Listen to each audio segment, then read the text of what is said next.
നമുക്കത് ഓർമ്മ.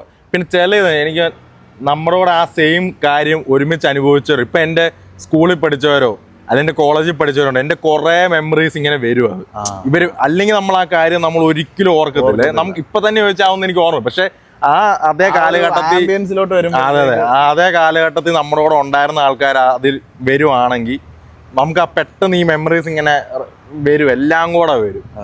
അത് നീ മറ്റേ ഈ സ്കൂളിലെയോ കുറെ നാളായിട്ട് എല്ലാവരും ഒന്നുകൂടെ കാണാൻ ശ്രദ്ധിച്ചാൽ മതി. എപ്പോഴും ഇങ്ങനെ ആ മെമ്മറീസ് നമ്മളത് പറഞ്ഞ് അതായത് അത് ഓരോന്ന് ഇങ്ങനെ വന്നോണ്ട് അപ്പൊ നമ്മളെ സർപ്രൈസ്ഡ് ആവും. ഇതൊക്കെ നമ്മുടെ മനസ്സിലുണ്ട്, അങ്ങനെ ചെയ്തില്ലായിരുന്നു, നീ അന്ന് അത് ചെയ്തില്ല ഇത് ചെയ്തില്ല, എന്നിട്ട് എല്ലാരും ഇപ്പൊ തന്നെ നമ്മൾ അതിനെ പറ്റി പറയുമ്പോ നമ്മുടെ മൈൻഡിൽ പല പല കാര്യങ്ങളും വരുന്നുണ്ട് സ്കൂളിലെ.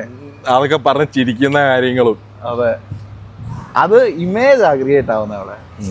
നീ ഇപ്പൊ സംസാരിക്കുമ്പോ ആ കാര്യങ്ങൾ വിഷ്വലൈസ് ചെയ്യുക ആ സാധനം. പക്ഷെ നമ്മുടെ മൈൻഡിൽ ചിലപ്പം അന്ന് സംഭവിച്ച രീതിയിലല്ലായിരിക്കും വരുന്നത്, കുറച്ചും കൂടെ ഒരു ഗ്ലോറിഫൈ ഒരു റൊമാൻറ്റിസൈസ് ചെയ്ത സാധനമായിരിക്കും വരുന്നത്. അത് ഈ സിനിമയ്ക്കകത്ത് നമ്മള് ഈ ഫ്ലാഷ് ബാക്ക് സീൻ കാണിക്കുന്നില്ല, അപ്പൊ എപ്പോഴും ഭയങ്കര ഭംഗിയായിരിക്കും അല്ലെ, നമ്മളും അങ്ങനെ തന്നെ ആലോചിക്കുന്നത്. ചിലപ്പോ അന്നൊരു നോർമൽ ആയിരിക്കും, പല സാധനങ്ങൾ നമ്മൾ പിന്നെ ആലോചിക്കുമ്പോ അതിന് ഭയങ്കര ഒരു ഭംഗിയായിരിക്കും വരുന്ന സാധനത്തിന്.